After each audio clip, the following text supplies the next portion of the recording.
As I share, 1 second.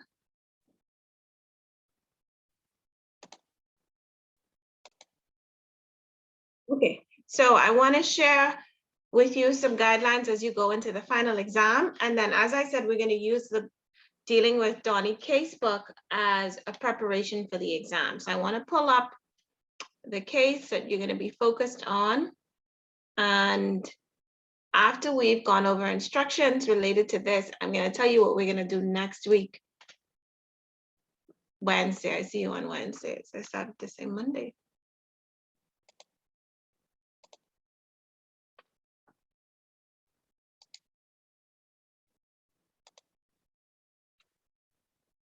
So I'm going to share my screen with you.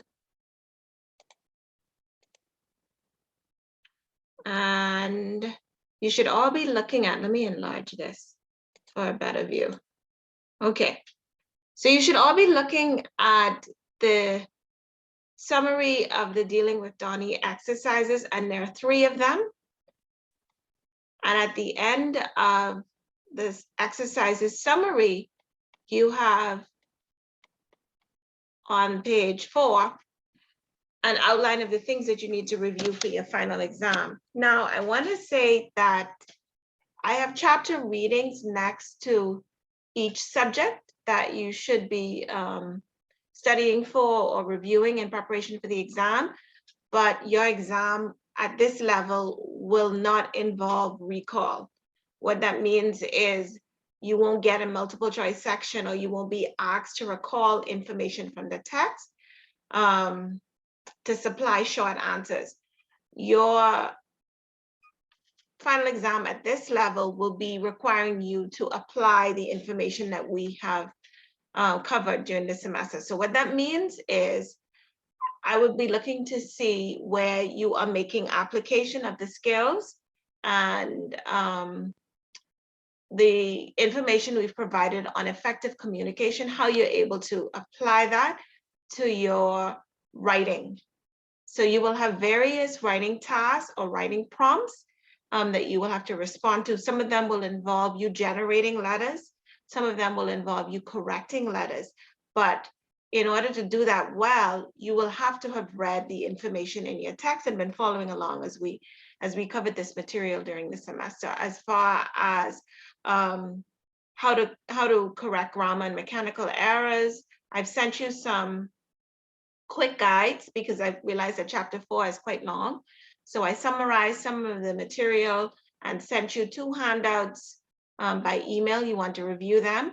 Appropriate letter format, not that you, as I said, will be asked questions about what should go where in a letter, but you will be given letters to write, and you have to demonstrate that you know appropriate letter format based on the letters that you write, the essential components of communication, what are effective communication skills, what are some of the barriers to communication, and then negative news and crisis communication, which we've had some exercises on.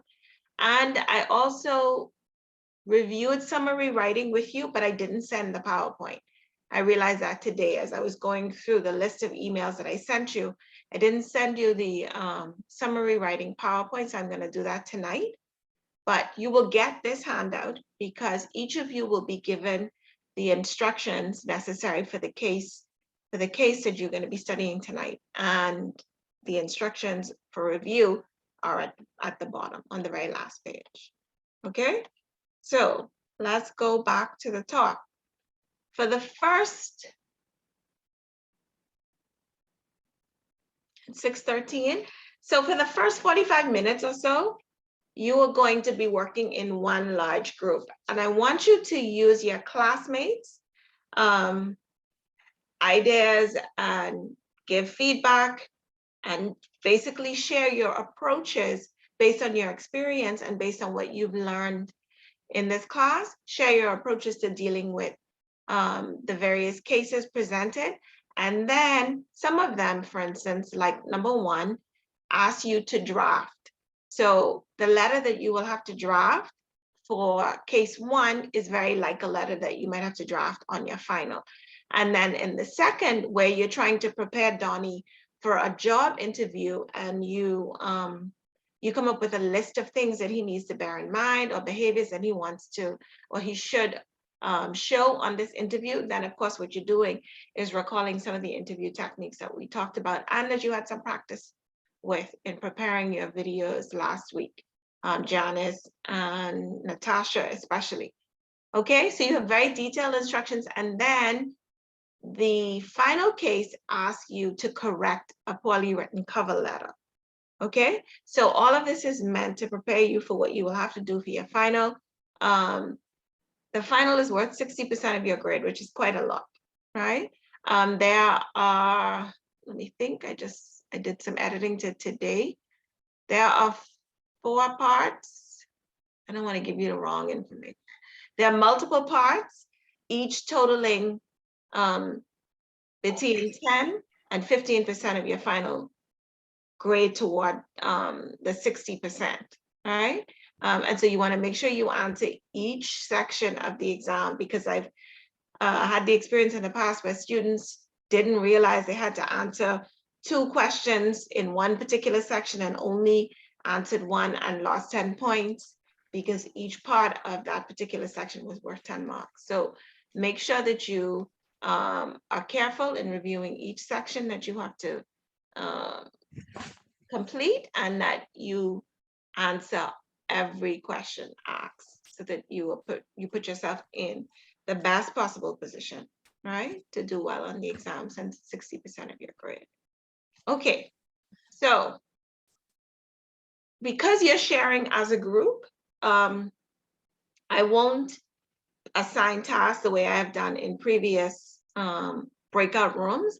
I will leave that to you, but you're going to need to read the cases, because each case requires you to do something different. So you definitely need to read them before you attempt the exercise. And I don't expect that your answers in every case will be particularly detailed or long and drawn out, but I do want you to nominate persons who can share on behalf of your group of 6. Right now we're at 7. So on behalf of your group of 7. So what did you come up with? What ideas did you share? How would you approach this? What suggestions would you give to Donnie as he is preparing for this job interview? Or how would you coach him for improvement, right? For in the case of number 1. All right, so that is what I have planned. And then of course, at the end of your 45-minute sharing session, we are going to come back as a group and review the answers and talk about what is missing, right, from Donnie's approach, and perhaps what could be improved in some of the answers that you supply. Okay, all right, so I want to share, before I put you into breakout rooms, I'm going to stop this share to talk to you about what we're doing next week. So I need to share something else with you. Okay, so between now and Wednesday, I am going to put together individual spreadsheets for you, which will show your grade leading it up to the final exam. So that will tell you whether you are at B, at a C, and also we can talk about things that you need to improve on moving into the final to ensure that you maximize your performance there. Because I can only speak with you individually, I need to speak with you individually for privacy. I have asked that you join the meeting at particular times. So I'm also going to send this to you. Please do not join the meeting before your scheduled time, because I will still be in with another student. And if for some reason you are not able to make this meeting, if you are not particularly concerned about your grade moving into the final and you have no questions and don't necessarily want to talk, next week, Wednesday, that's fine. You could use the data study, but please send me an email and let me know so that we can adjust the schedule as necessary. Okay, so I'm going to share this with you. And it would also be good to move things along for you to jot down any questions that you want to ask before coming to the meeting. Okay, so that we can get to all of your concerns and I can accommodate every student in the class. Okay. All right, so let me stop this. Well, let me put you into breakout rooms now. 1 second.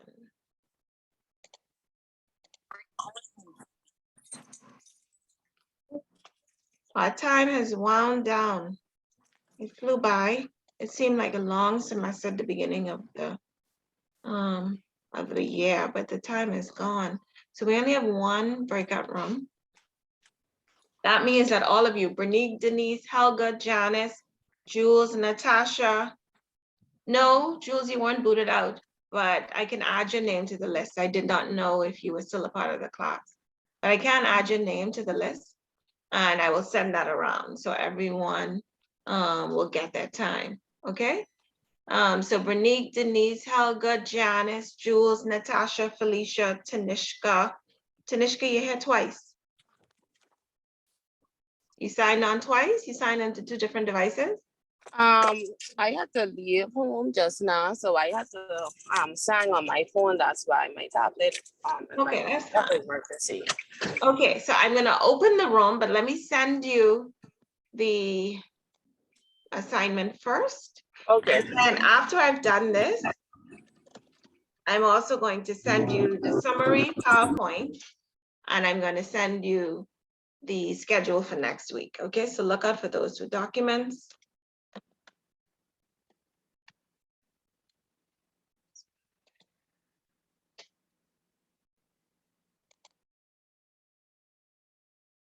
Okay, I'm opening the rooms now.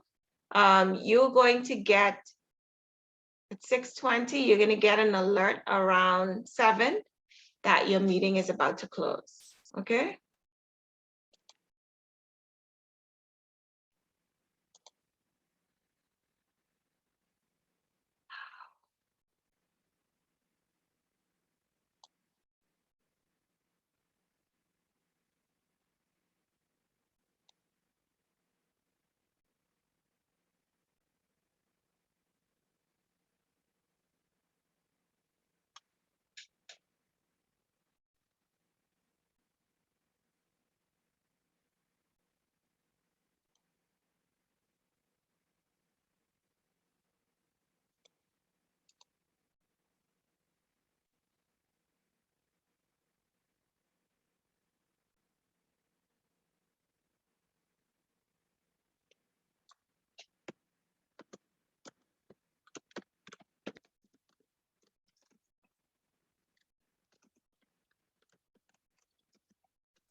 Johnny is a bit a snitch because he went back and told the boss. And so now there is this fear that whatever you say to him, or if the interaction between you and this employee does not go well, you will somehow be penalized or victimized because your behavior will be reported. Okay, so how did your group approach this situation? So what we came up with was, first we've already established that he's having inappropriate conversations with clients and with staff members. We've already established that he is lacking experience and all the sorts. So we've decided that we want to have a meeting with Johnny Yes, that's and first step. Good. include a mediator, maybe another department head or somebody. We just don't want it to be a you say, I say situation, and we want to keep it professional. So we want to include somebody else in this meeting. And in the Not to cut you off, Denise, but the you say, I say is already a bit of a problem, and it has to be handled sensitively Right. because you heard from a staff member that Donnie cursed a prospective client, and then you overheard. Now, what you overheard is a little bit more reliable, but it still has to be approached delicately. Right. The you say or what another employee said Donnie did is a bit of a problem. And so that has to be approached with a very careful hand, more so than the other issues. Okay, go ahead, Denise. And also, in terms of the you saying, I say, in terms of with the meeting, that's why we want to include a mediator.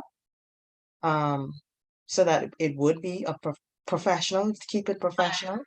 But I'm asking, let me ask though, even if you include a meeting, if you include a mediator and you broach the subject of Donnie, what is the other employee said? Donnie cursing at a prospective client. Well, we heard that, you curse at a prospective client and Donnie says, no, where do you go from there? So my point is, you cannot, no, I didn't do it. If he denies it, Right. then that point is basically moot. But if you approach it from a standpoint where it wasn't brought to you by hearsay, but you are addressing issues of concern in general without pointing to any particular rumor, Right. Right. right, then he has no room to deny it. Right. And you can provide the coaching regardless of Donnie's reaction. Right. Okay, all right, good. So in the meeting, we want to address issues like professionalism, communication skills, what we expect from employees and the likes. Also, we want to, in terms of suggestions, we want to offer more coaching. Mhm. Try to encourage him to lean towards the better side. Not just make him feel like we're getting down on him, but try to encourage him, Mhm. to want to do better. Mhm. Also, we want to provide more training. Maybe offering him, maybe letting him job shadow somebody, one of the better employees, maybe for a period of 4 weeks, 4 to 6 Mhm. weeks, and that way he's able to actually pick up on some of the better qualities, that we would be looking for in an employee. Um, and basically, yeah. Okay, all right, good. So what would that look like in writing when you draft this communication after the meeting, because you have to commit it to writing, right? Um, After the meeting, the assignment asks you to draft, make a list of performance areas and behaviors that Donnie needs to work on, then draft a memo outlining these behaviors and providing suggestions for Donnie's growth and development. So in this memo, where we outline the negative behaviors, how do we approach that? Do we begin with the negative behaviors? Do we structure it in such a way? This is bad news that we're communicating. So how do we navigate this so that Donnie feels empowered to grow and not attacked? So we could let him know it's been a pleasure having him on board as a new member. We look forward to, great things from him. And And anybody could join in with Denise too. What else is a good strategy for you in this communication? What else should you include first? We mm, call it a buffer. What's the buffer?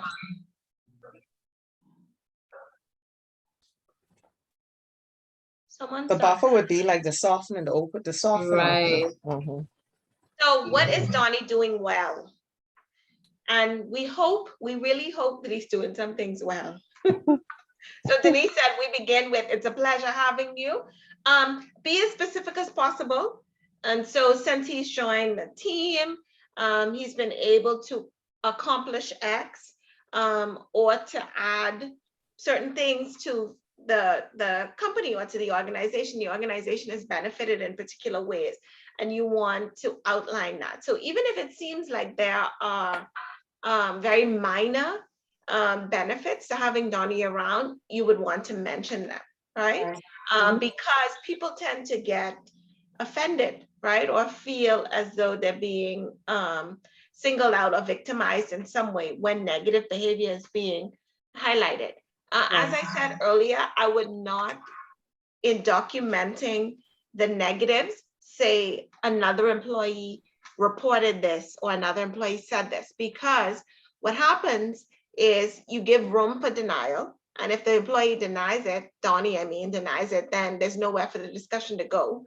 But you also implicate another employee, and that could have ramifications for employee morale, for Donnie's response to that employee. It could be a violation of privacy. Maybe the employee said it to you in confidence. And so you have to approach it not in the sense that you heard it from someone else, but these are things we would like you to keep in mind moving forward, right? Yeah. Okay, all right. And so maybe you mentioned coaching and shadowing a good employee for 4 to 6 weeks is an excellent idea.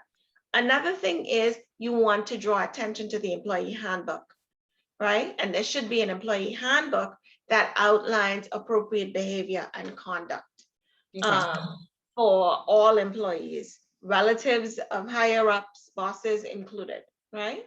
Right. Okay, now can you address the issue of Donnie reporting you letting off another employee? Sorry, can you repeat that? You address this final issue. So it says, and when you let one of your staff members off with a verbal warning for an offense that technically warranted a write-up, Donnie told his uncle on you. The offending employee is one of your best staff members, and she never makes big mistakes. This one was simply a fluke. Can you address that? Well, I mean, like you said just now, you don't want to cause friction between employees. So you never want to name another employee in the situation. And so having the conversation with Donnie, you let him know, it was brought to my attention that, so-and-so was involved. You let him know that When you say so-and-so, you mean another employee? his uncle, Okay, or it was reported. it was reported, and you feel disappointed that he didn't feel the need to have a conversation with him, or even another level In a manager. conversation with you. Yes, with me as his boss, Mhm. and not following the chain of command, you know. Right. This is another one of those situations that you tread carefully on, because technically you use your discretion, but if you wanted to be really technical, you should have written the employee up, right? Yeah. And so it indicates perhaps that Donnie already feels as though the negatives that he does is being highlighted while other employees are being let off, maybe, or maybe Donnie is just a troublemaker, right? And so this is where you have a conversation about coming to your supervisor first if you have a problem, as opposed to not following the chain of command and going immediately or escalating the matter immediately, right? And you would approach it very generally, not, I heard that you said to so-and-so that I did this or I did, but emphasize the importance of you, his immediate supervisor, as his direct line of contact. And then if he doesn't get satisfaction or resolve, then the matter can be escalated, but come to you first, right? And so that's a good strategy that Denise recommended. Anything else we want to say about case one? Did you draft something? Did you want to share? Just points, the only drafted points that I presented just now. Okay, excellent. All right, good. Are we missing anything? I hope you took notes. You need a buffer. As I said, the very first part of your final is going to be a choice between two scenarios where you have to communicate bad news. And so you want to remember that You don't begin with the bad news first, right? You include a buffer, try to highlight the positives of the interaction. And then if you are conveying bad news, be very specific in the reasons and rationales. If a decision was made, provide a rationale for that decision.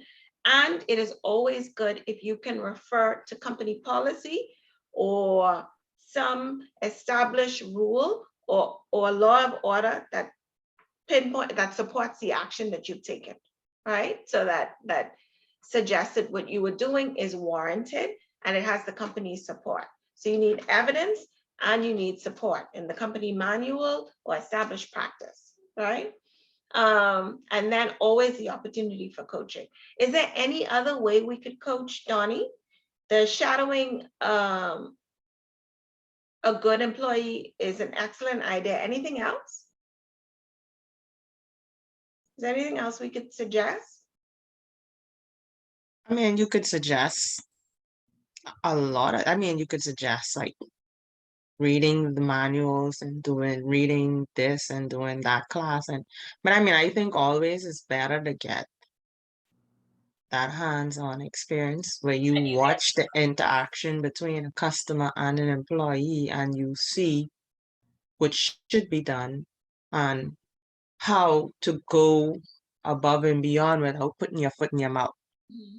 So it is good to have that kind of mentoring relationship. As you said, you could refer him to the manual. We've said that before. Maybe there are courses and customer service that the organization offers that he might benefit from. In cases like this, and I'm just generally saying this, if a situation like this arises and you want to do a kind of job shadowing or mentoring, it is always good for, and Denise made that point very clearly, a strong employee to be partnered with a weak employee. You can't be the blind leading the blind, or someone impressionable being asked to mentor a weak employee, because now what could potentially happen is you have the weak employee influencing the other person in a negative way, right? And so you always want to partner them with someone who is both mature and strong in the role. Okay, good. So and some cross training too. It depends on exactly what skills the person is lacking. If cross training, meaning shadowing an employee that doesn't quite perform the duty, and I know this is done when employees are looking for promotion, right? Doesn't quite perform the duties that the weak employee does, but maybe is in a position where the employee wants to progress, then cross training would be good in that way as well. Okay, good. So on the job hunt. So how did you prepare Donnie for this interview? So years have passed. He's done pretty well on the job in the last 4 years. He's gotten an interview. He's nervous about it, and you're providing suggestions for improvement for Donnie, how to prepare for this interview. So what pointers did you provide? And I want you to make notes as we go along, because you may see this again.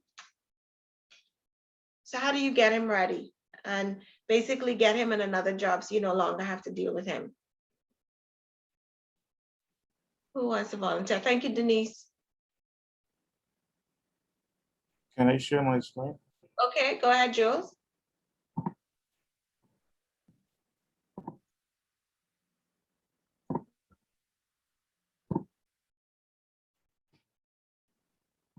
Okay, I typed up some things here. Okay. All right, so I guess it's like a little memo or whatever. Interview preparation review to Donnie, etc. I said, please find below interview prep study material. One of the first points was that Donnie should dress appropriately, style professionally for the interview. We talked about what appropriate dress is, right? So what would you recommend, or what would anyone in the class recommend? How should he dress, regardless of the position he is applying for? A nice blue pants, a black pants, always standard colors. A So nice standard silver colors, yes. a button-up shirt. Yeah. And maybe a suit and tie, and maybe a jacket and a tie, depending on the level. of the position that he's applying for, but definitely business attire.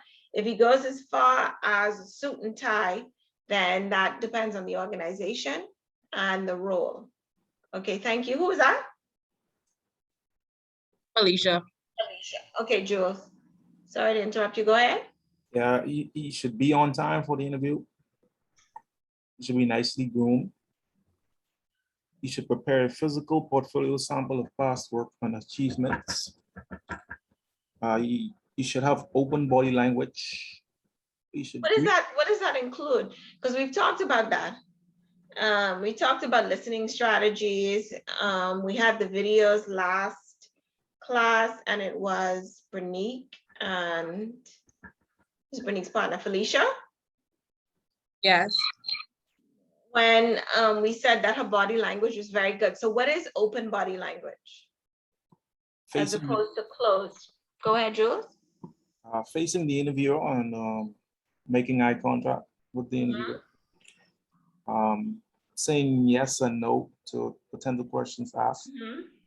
And you do things that I do habitually, which is you nod, whether you're aware of it or not, you're nodding and you're listening, and you don't have your arms folded, right? As though you're closed off from the person or trying to separate yourself, put extra distance between the two of you.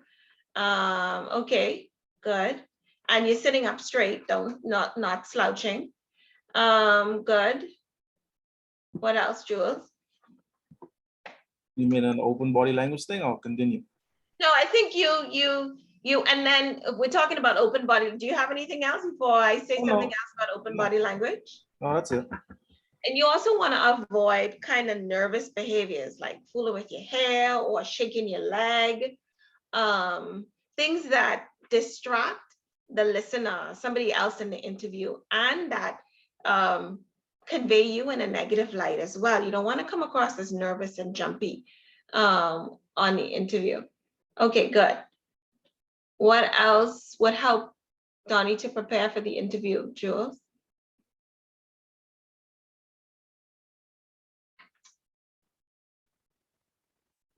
Did we lose Jules? Jules? No, I'm here, sorry. You should research about the company's history. And that's important because why is the research necessary? Because Anybody, not just Jules, anybody. Why is the research necessary? To Because- show the person you're interested, to show the interviewer that you're interested in joining the company. in the company. Yes. Yeah, And as you are asking questions and answering questions, you can target particular things you know about the company. As you are selling yourself to this person, the potential employer, the interviewer, you are able to capitalize on your knowledge, what you've researched about the company, to show how you could meet whatever needs or whatever initiatives this company has set. If you were able to say something like, I see that in the last 2 years, there has been a decline in sales over this period or the next, and I believe that that may be an area where I could help because of my extensive sales background. If you're able to give that kind of information, and we may not realize it, but a lot of companies publish annual reports that allow us access to information, maybe not as intimate as sales information. That's something you publish, or financial information goes to the board of directors. But in some cases, you get information that's quite detailed about businesses, right? Organizations online, makeup and structure and their mandate and performance too, right? If it's a publicly traded company. All right, Jules?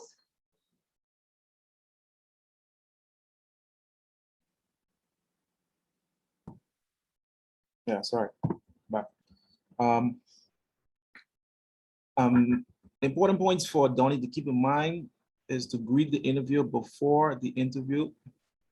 Thank the interviewer for the time on the conclusion of the interview. And the other part of the question was, I stated some interview questions, typical interview questions that he should expect to be asked. One of them is, where do you see yourself in 5 years? And the sample answer that I put here was to be the marketing manager and grow company sales to all-time highs. I missed the last time you said, and to grow company sales to all-time highs? Yeah. Okay, all right, okay. Why do you want to join our company? And the sample answer I gave was to gain further experience in a larger firm, to take advantage of opportunities to travel to different places around the world. Another question would be, why do you want to leave your current job?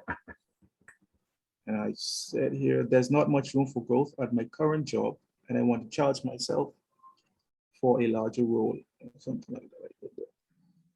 This is a question that you want to navigate very carefully. Yeah. Because you don't want to seem to be griping Right. about your current employer. And I think this is one of the questions Janice asked Natasha in the interview. Why are you looking to leave? And she said, well, I'm a contractual employee. So you be careful not to badmouth the current employer, because the person interviewing you is going to think, well, this is unprofessional. If hired, will he or she in 5 years badmouth our organization on another job interview, or badmouth our organization in any kind of setting outside work? Yeah, Julie? I kind of put that there so you would, you know. Yes, of course. Yeah. That's something you definitely, people ask it. It is a question that comes up. Absolutely. Anything else? Yeah, and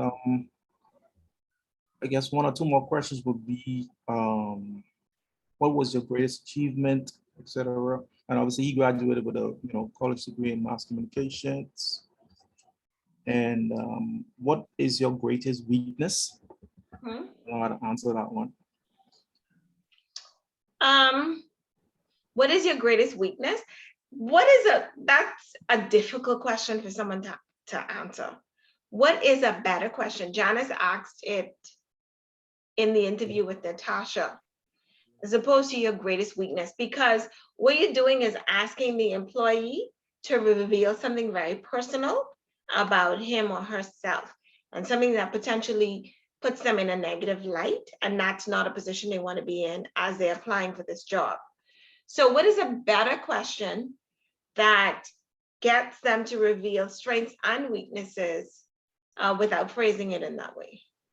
Janice asked Natasha. Yeah. Want me to say it? Would I that think be she- your greatest accomplishment? Your greatest accomplishment, yes, but she asked, can you, When was, oh, okay.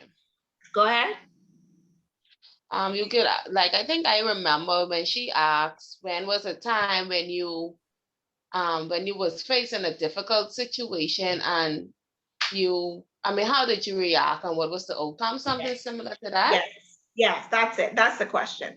And so in asking how you reacted, you're being asked to reveal something potentially negative about you. Because if you say, I panicked, or I was concerned, or I felt overwhelmed, you're revealing things about yourself. And then as you talk about how you overcame that situation, then you can shine a positive light on qualities and achievements, right? Your problem-solving approach. So that's an interview question that comes up often. Tell us about a time you faced a difficult situation and how did you respond? Now, generally, when you get a question like that, the interviewer wants to hear something related to work, right? Not necessarily something that happened in your personal life. You don't want to be on a job interview necessarily talking about divorce per se, and the negatives of that. I had that experience recently as we were interviewing a candidate for a job, and she talked about why she was so late to the interview. And you can't make this stuff up. She was honestly about an hour late or more. And she said it was because her ex-husband was not helping her, and she's going through such a terrible divorce, and he's not pulling his weight. And he called her at shortly after 5. She should have been at the interview for 5:30. He called her shortly after 5, asking her to pick up the kids. And I was sitting there like, please stop, just please stop. Like at any minute, stop with providing too much information. But she came in really flustered, and basically needed to vent. And that's not necessarily behavior that you want to exhibit on a job interview, right? And so you always want to keep that professionalism clear. Good. All right, now. Get the job. Sorry. It is a job that requires work after 6. And one of my questions was, and she revealed, that she had some scheduling issues and time constraints. And so one of my questions was, is the issue that came up today, how likely is that to come up in future? Are you going to have issues with arranging childcare? And she said, he has just been so unreliable and so bad, and I think he's trying to punish me. And I thought, okay, so this isn't going to work out, because we needed someone who could work until at least 6:37. Okay. Anything else we want to add about interview preparation? And I said that you sympathize with people in this situation, and I think we talked about this when we had our discrimination talk, inclusion and non-discriminatory language in the workplace, and women are somehow put in a position where they have to make difficult choices, right? Or they are limited in terms of the jobs and the careers they can go after because of their obligations outside of the job, right? And that's a clear example of that. Any other interview preparation or suggestions we want to give to Donnie? To make it clear how his current position or experience will translate into his new role, I think. Yes, so he wants to highlight that on this interview. So he's selling himself. What will you bring to this organization? That needs to be key. And the resume and the cover letter get you the interview, right? You then sell yourself. And so that is the opportunity for the potential employer to see if this person sitting in front of them matches up to the image presented on paper. And so you really want to be conscientious and diligent in preparing for the interview and careful about how you represent yourself while on the interview. One of the things we talked about when we went over interview prep was your interview is not over until you are in your car on your way home.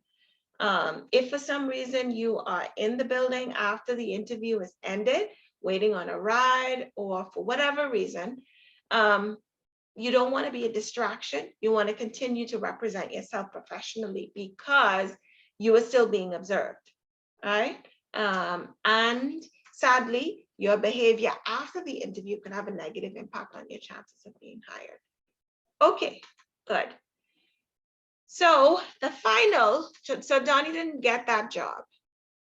He's applying for another position, and you didn't look at his resume and cover letter before, but after he didn't get that job, you said, okay, something must be wrong, the resume and cover letter. So let me have a look at it. The resume is good, the cover letter is not so good. So you have Donnie's cover letter below, and I asked you to revise it so that it represents Donnie in a more competent light. So what are some of the changes we would make to this cover letter? I know you said that you were on this case, the last one. I'm going to give you a minute or two to read the document, and then you can make suggestions on how to improve it.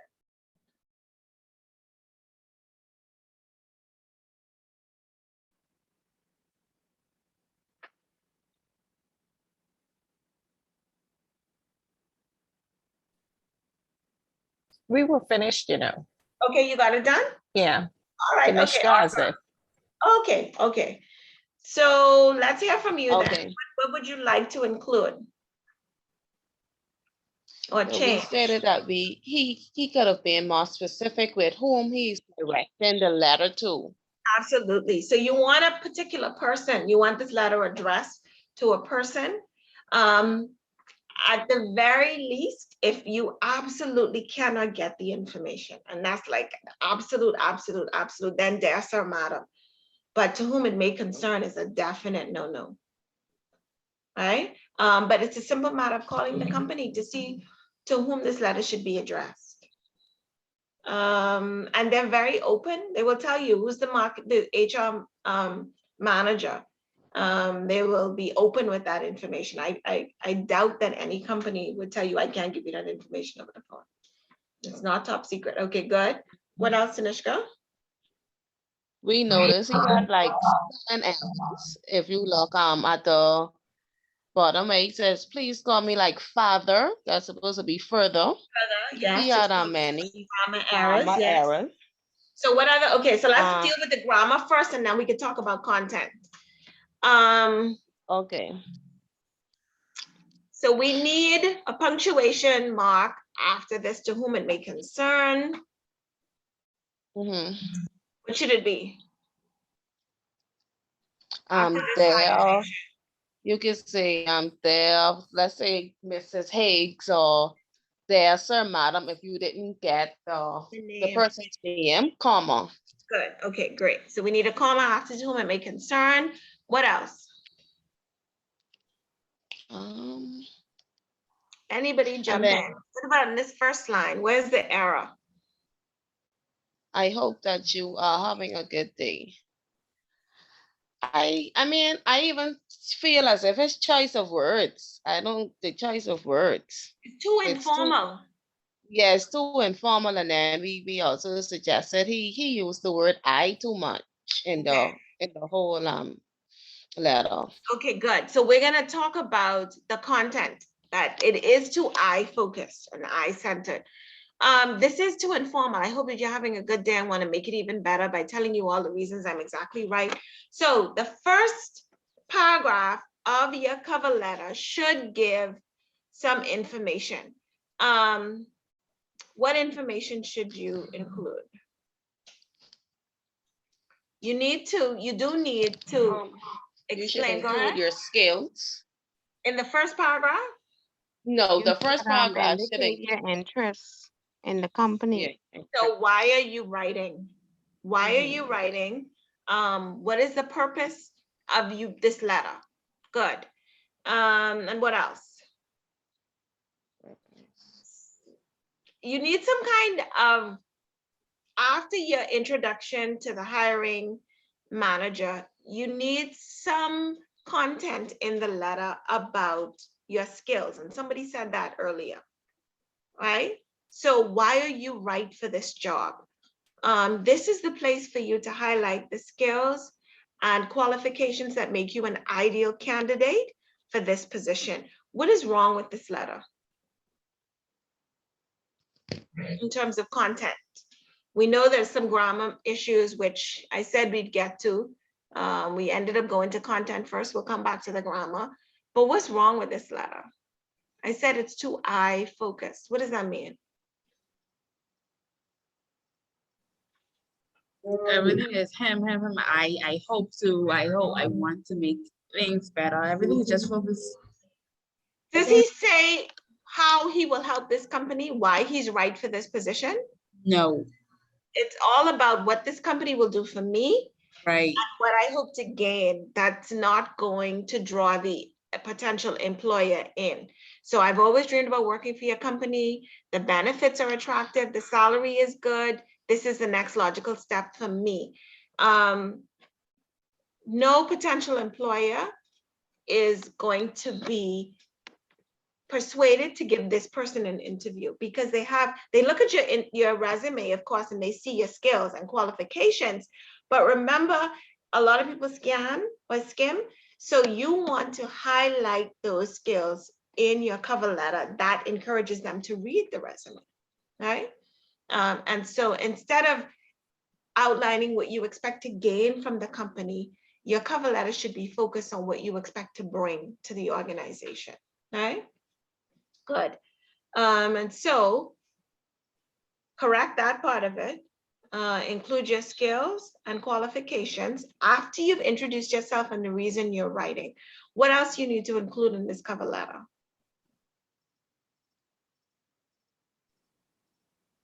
The contact, is that enough? You can include your availability. Yes. You available to schedule a meeting? Remember when we looked at the sample cover letters, the sample that we looked at actually said, I will call you next week to follow up. I'm available to meet at these times, and I will call you next week to follow up. And so that is being proactive without being too pushy. That's a good strategy. And apart from a phone number, what if this person tries to call you and can't reach you? What about an email address? Do that as well. And one of the things we talked about as we were looking at interview prep and strategies related to the job hunt was send an invitation to connect on LinkedIn. Everyone is connecting. LinkedIn is a professional site. There is no inappropriate behavior, not that I know of, right? It's not like a Facebook. It's not like another one of these sites where there could be some confusion about your motive for reaching out. It is where people network in a professional way. And so it's not inappropriate for you to send an invitation to connect on LinkedIn, right? With the persons who interviewed you, right? That's a good step. Good. We need to add more contact information, and we need to indicate availability. What we have provided is not enough. And then we indicate, that we will call next week to follow up on the letter. All right, so now in terms of the grammar, so we said we need a comma after concern. In this first line, we have some grammar issues. We have what I call a comma splice, what is called a comma splice. Didn't come up with that on my own, it's a comma slice. What is the comma splice, or where's the comma splice? What does that even mean? That's when commas are used incorrectly, or they're not in the appropriate space in the sentence. So the comma is used incorrectly. Really, you have a comma where you need a period. So I hope that you are having a good day, full stop. I want to help to make it even better by telling you all the reasons I am exactly right for an opening, ing, for a director of marketing. And we said that would change, right? We need to change that. I am writing to express my interest in the position of director of marketing, which was advertised in X newspaper, on X site, and to highlight my skills and accomplishments which make me fit for the role. Something like that, but not, I hope you're having a good day and I'm here to make your day better, as though you bring in flowers or candy or something like that. It's too informal. Okay, what do you think about this bulleted list? Does this do the job? I personally feel like you should have given paragraph form and explain exactly what he's going to contribute to the company. So develop your ideas. The bulleted list, while you want your cover letter to be, if possible, about a page long, the bulleted list will not convey thoroughness on your part, right? And so develop your ideas, develop your possible contributions to the organization. Now, with that said, you don't repeat everything in your resume and the cover letter. You don't. You pick out or select the most relevant skills and experience and include them in your cover letter. Okay, this relevant skills and experience to the job that you're applying for now is what I mean. So no, don't use bulleted lists in this case. Now, in almost every other kind of business communication, bulleted lists are a plus because we've emphasized in so many different ways that time is money and people aren't going to want to read long-winded and wordy explanations. And so you want to use a user-friendly approach to communication in other ways.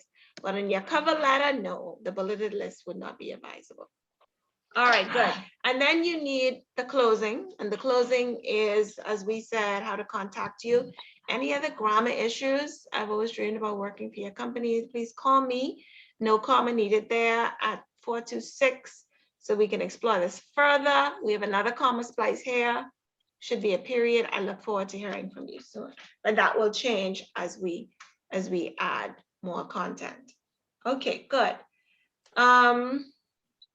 Any final comments about the cover letter or suggestions that we want to make to improve this? Okay, all right, good. Next question. Go ahead, Jules.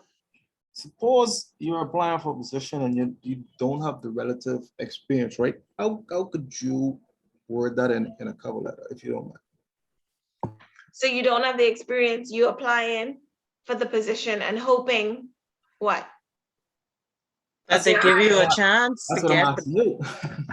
How would you word something like that? I mean, you shouldn't apply, firstly, but. Right, and that's annoying to a lot of people, right? Remember when we looked at the, a lot of hiring managers, remember when we looked at the pet peeves? They said one of the top pet peeves is receiving resumes from people who are not qualified for the position. Now, with that said, does that mean you should not try? Here's what I would discourage you from doing. If you are fresh out of high school and you see a position for a bank manager, you probably shouldn't apply for that position, right? That's way, way beyond your qualifications. If it is a position that training can prepare you for, and it's not particularly technical in terms of skill, then you apply. And instead of saying, I'm not qualified for this job, or I know I don't have what's necessary, what you do is you sell the skills that you do have. You talk up your strengths. So never in your cover letter should you say something like, I know I'm not qualified for this job, or I am not qualified. Talk up your strengths. So what is it that you feel you can bring to this position?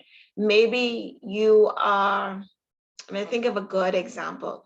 Maybe you're applying for a position as a teller in a bank, and they're asking for, I don't know, what's the minimum qualification? Do you need a degree? Do you need a BA or an AA?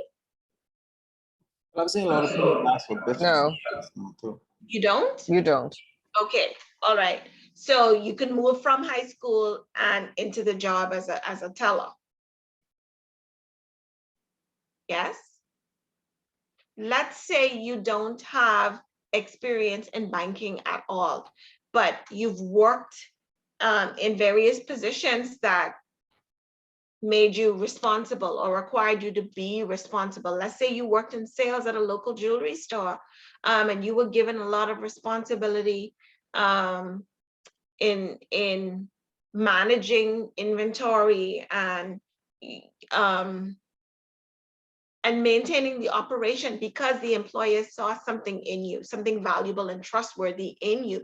You emphasize those skills. Did you have some cash handling skills, and you have taken on responsibilities and performed well in previous roles? You emphasize that. And maybe the bank teller is not a good example, because Janice says you really don't need tertiary education, right, to do a job like that. But you get the point that I'm making, Jules. Don't ever say I'm not qualified for this position. Play up your strengths and the skills that you believe you bring from previous positions and responsibilities held to this position, and how that's going to benefit the organization. But keep in mind what I said, it is a pet peeve. So you don't want to apply for something that is way, way, way outside your skill level, right? It's not reasonable to expect that you will be given an interview if you have absolutely no skills whatsoever necessary for the job. If it requires that you have a master's degree and you just out of high school, then no, it's good that you know, you believe the sky is the limit, That's a positive attitude to have, but tempered with some realism as well. Right? Okay. Any other questions or comments? Okay, so some of you came in late. I'm going to repeat what I said earlier. I sent you a schedule for meetings next week. When this meeting ends, I'm going to go into the settings and change how you enter the meeting. So you'll find that when you come into class next week, you may be put in a waiting room. Don't panic, it just means I'm still with the previous student. And as soon as that meeting is over, I'm gonna admit you into the class, okay? Please don't join the meeting until the time specified in the schedule for you. And if for any reason you're not able to attend, send me an email and I'll adjust the schedule, okay? But next week, you're gonna get your grade and we're gonna talk about what you need to do moving into the finals. Some things that I've noticed in marking your assignments and some suggestions I wanna give you. And you can ask me questions if you need clarity on anything that we've covered thus far, okay? All right, so and I'm gonna say it again. Your final is going to be at Biff's office on the 15th from 6 to 9. And so there's no way around it. It's an in-person final. So make sure you are present and accounted for at 6 o'clock on the 15th, please, to take this exam. Okay? All right. Any final questions, comments, concerns? Okay, ladies and gentlemen, it has been a pleasure. I will see you next week individually, but this has been a good semester. I hope that you benefited in some way from the class and we can talk one-on-one during your meetings next week about your specific concerns. Okay. Have a good Okay. evening. Thank you. Same to you. Good night. Okay, good night. Good night. Bye. Bye-bye. Okay, good night.